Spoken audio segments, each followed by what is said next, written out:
Baka walang stock na condensed milk. Eh, hindi tayo makapagluto ng chicken salad. Chicken macaroni salad.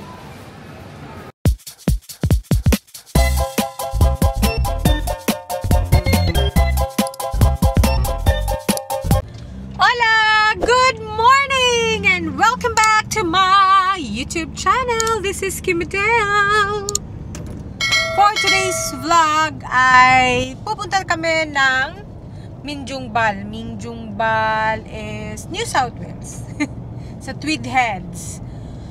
Since dumating kami ng bahay, yung Omega nyo walang labas-labas kasi ayaw kong lumabas dahil masaya lang ako na nanonood ng teleserye. Siyempre, ang nyo na singon.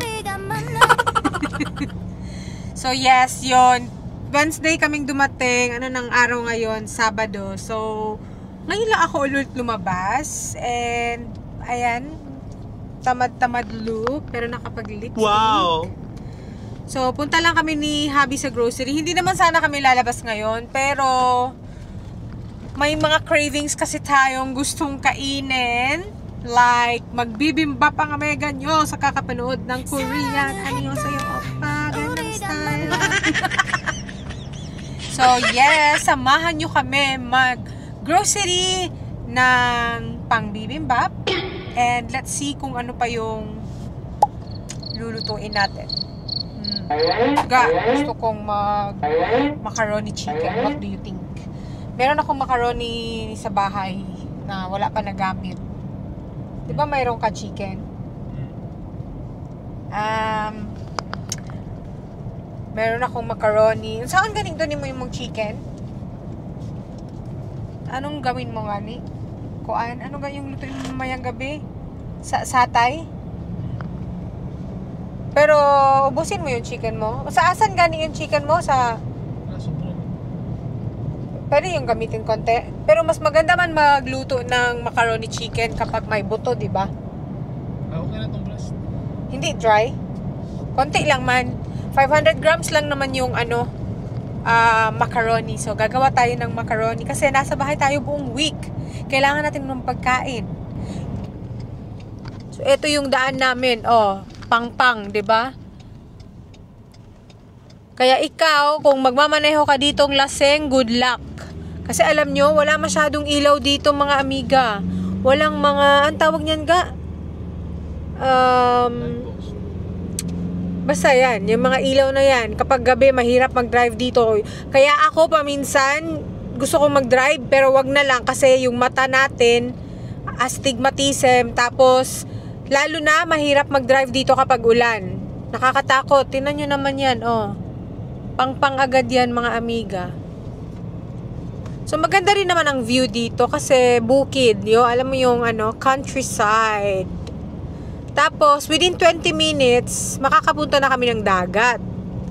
Ito yung kinaganda dito sa New South Wales. Dito kasi sa New South Wales, iba yung rules namin sa New South Wales kumpara sa rules ng Queensland. Kasi alam nyo naman dito sa Australia, sa sobrang laki, one and only country na continent, ay lahat ng region dito ay iba-iba yung iba-iba yung governance, 'di ba? Mas maganda 'yun, 'di ba? Kasi sa isang lugar may iba-ibang rules. So, let's say eto sasakyan namin. Etong sasakyan na to, nakarehistro to sa New South Wales kasi dito kami nakatira eh. Yung aming bahay dito, so yung aming address dito rin. Siyempre, yung aming driver's license, New South Wales. So, yung mga sasakyan namin, New South Wales rin. Pero nagtatrabaho kami sa Queensland. Dati, nung nakatira kami sa Queensland, lalo na nung COVID time, doon kami na-assign sa Queensland kasi bawal pumasok labas dito sa New South Wales. Kaya nga, yun yung mahirap din dito, yung COVID time. Naku, naka-lockout, 'di ba? Naka-lockdown. Lockdown yung mga lugar. So, nila-lockdown nila tong Queensland at saka New South Wales. Hindi pwedeng magsama kasi iba-iba yung gobyerno nila. So, nilalak nila tong bawal pumasok ng New South Wales. Nagtatrabaho kami sa Queensland. So, dati, ayun, wala kaming choice. tumira kami sa Queensland saglit. And then, yung mga rehistro na sasakyan namin, namin, ID, nasa Queensland. So, doon din kami. Nung bumalik kami dito, ayun na. So, nag-change na naman kami ng New South Wales. Yun yung mga mahirap dito eh. Iba-iba yung mga fina-follow na rules. Pero okay lang kasi, nakaka-adjust naman na kami. Hindi naman ganun kahirap din mag-apply dito ng mga bagong ID, no? Kasi meron naman silang mga magagandang proseso sa pag-apply ng mga ID, ng mga rehistro. Pwede na nga online lahat, no? Hindi mo na kailangan magpila, hindi mo na kailangan kumuha ng number at mag-antay doon buong hapon. Hindi yan uso dito sa Australia, mga amiga. Andito na tayo sa Mingjungbal, mga amiga. So, ito yung town ng Mingjungbal dito sa Tweed City. Maliit lang siya na town, tapos maraming mga shop dito. Ito yung laging pinupuntahan namin na mall dito. Pangalan ng mall is Tweed City. Nandun. Liliko kami doon. Malaki na mall. Ito yung pinakamalaki na mall dito sa Tweed City. By the way, napapansin nyo, wala masyado kayong nakikita ng mga high-rise building kasi bawal. Malapit kasi dito yung airport ng Gold Coast. Tama ba? Airport ng Gold Coast. Yes. Yung airport kasi ng Gold Coast is nasa Queensland. And etong Tweed Heads at saka Coolangatta is border lang siya ba? Nasa linya lang talaga yung border niya. So, dito sa Tweed City, bawal ng building. Kaya ayan, nakikita nyo, wala talagang matataas na building. So, dito kami laging pumupunta. Ayan yung mga shopping mall. Number 1, yung Kmart, Coles, mga Mayer, ayan, Big W. So, ito yung mini town na may malaking may malaking mall. Dito kami sa Big W. Tignan natin yung mga prices dito ng mga damit.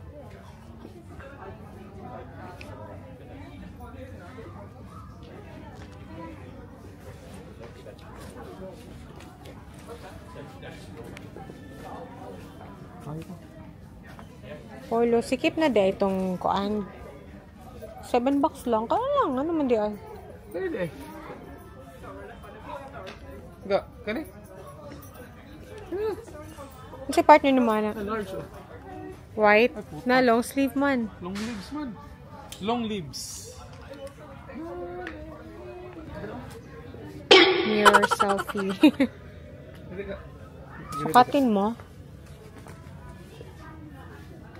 Hindi, doon. Sukat na. Magsisimula na silang mag-display ng mga pang-Halloween. Halloween ito. Kasi syempre, di ba, bago mag-Christmas, mag-Halloween muna. So, ayan.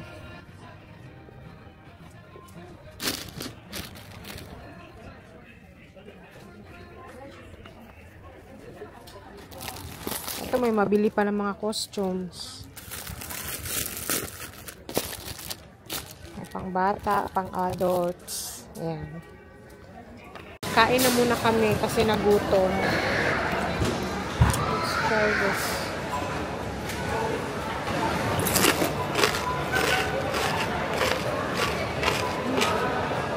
Very nice. Masarap.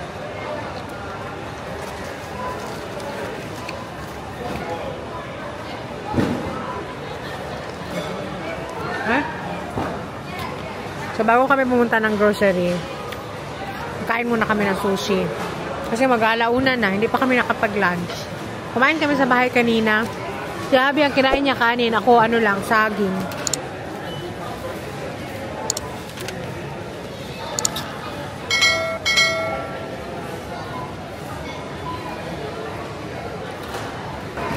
That's the talas.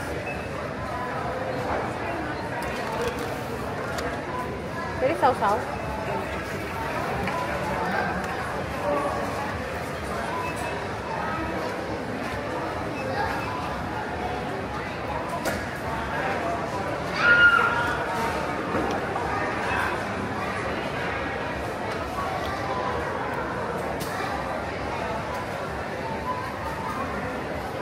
Alam nyo, maraming tao dito pero halos mga matatanda. Kasi itong lugar na to, parang ano kasi siya more on retirement place. Maraming matatanda dito. Di ba ga, ang area dito kay retirement place. Kasi ano, malapit sa beach. Wala ka iba makita dito, kundi puro mga lola at lolo. Tapos ano lang pa talaga yan sila, nagda-drive ng sarili nila. So we're here na sa grocery. Ako magtulak nito ba? Kuha tayo ng pang chicken. Kasi gilipat na nila ang condensed ga. Condensed milk. Baka walang stock na condensed milk. Hindi tayo makapagluto ng chicken salad. Chicken macaroni salad. Ga pickles. Ano lagi? Nangutana ka? Nangutana daw ba? So, nilipat nila yung condensed milk nila. Kuha na si Habi ng cream. At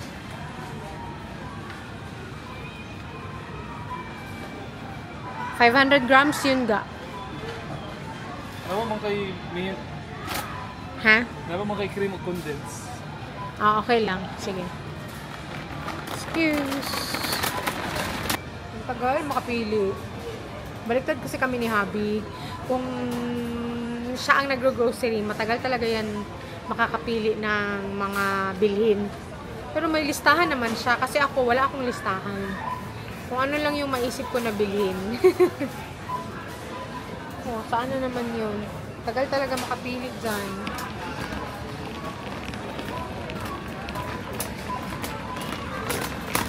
Ay, pickles pa pala. Huwag masyadong maraming. Okay. Ay, gilipat. Ha? Dili na, diba, tagaling? Ay. Pero nandyan. Ayun, sa left. Gilipat na nila yung mga condensed milk. Wala na sa mga milk. Kasi usually dun yan sa mga milk eh. Dito na sa ano. Nandito na tayo sa bahay at hindi tayo nakabili ng bibimbap. Ng pang bibimbap. So, ang nabili lang natin itong pang chicken salad. Unsa ko unahon luto? Chicken or kaning ano? Chicken. Saan ang chicken? Sa freezer? Ngi. Ganon. Okay lang, diretso kuan, pabukal. Ilagay sa init. Oh. Asan ang chicken mo? Ito? Ano yun? Chicken breast fillet. Fillet. Chicken breast fillet. Fillet ito na. Naglagay na ako dito ng tubig. Ayan. Tapos lagyan lang natin ng konting asin. Tapos i-diretso na natin dito yung manok. I-boil natin hanggang sa maluto.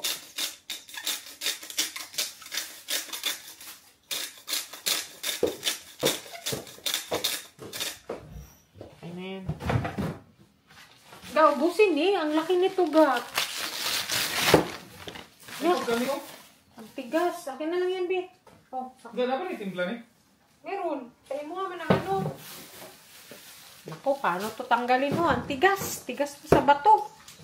Tapos sa isang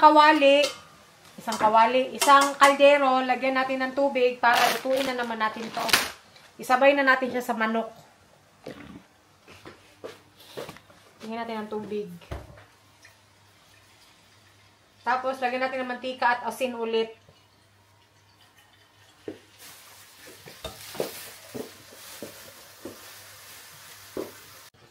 Lagyan natin ng mantika ang tubig ng lutuan nitong ating pasta. Tapos, konting asin ulit. Pakuluin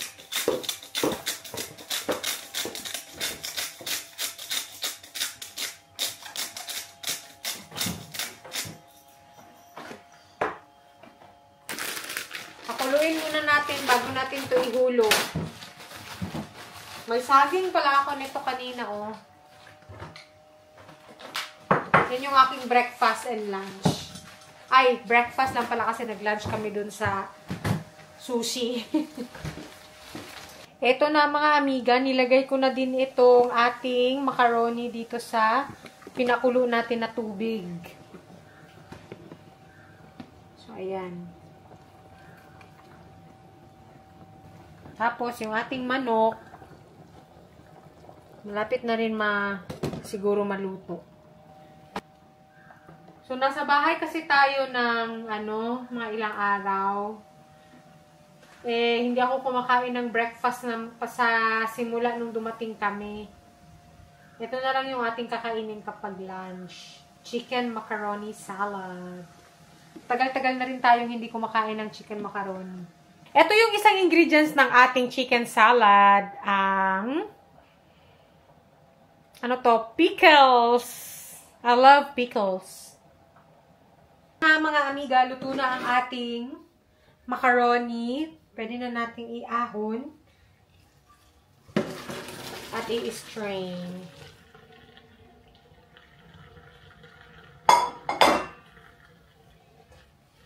So, antayin na lang muna natin yung chicken. So, eto na mga amiga, luto na ang manok na pinainit natin. Ayan, pinabukal. So, hihimayin na natin siya para ihalo na natin maya itong macaroni at manok. Tapos, lagyan na natin ng mga condensed, mayonnaise, at saka yung cream. So, eto na mga amiga, ready na ang ating chicken salad. I-mix na natin to sabay-sabay.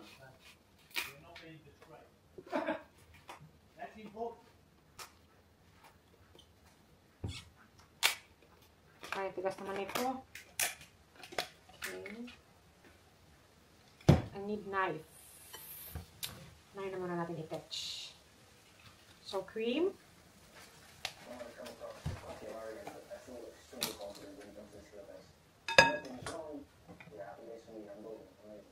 Hindi na muna natin ubusin. And then, condense.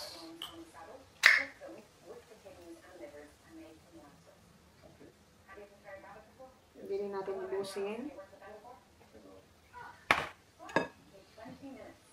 And then, this one.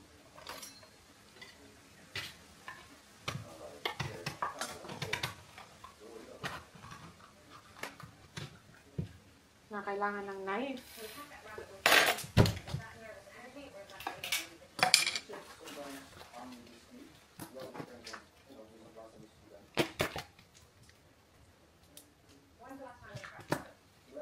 Hindi rin muna natin ubusin. Ihalagay na natin i-touch.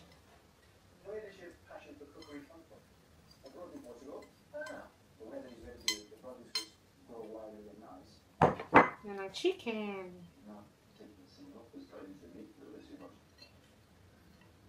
Paghaluin.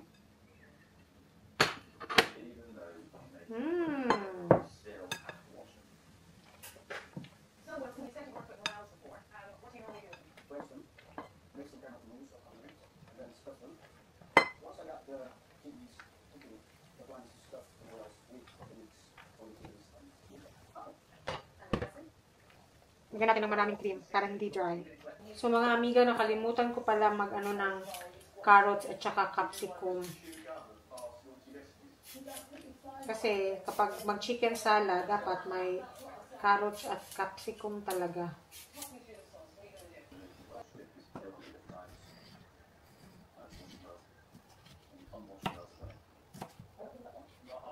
Tapos na tayo nag-slice na pampakulay.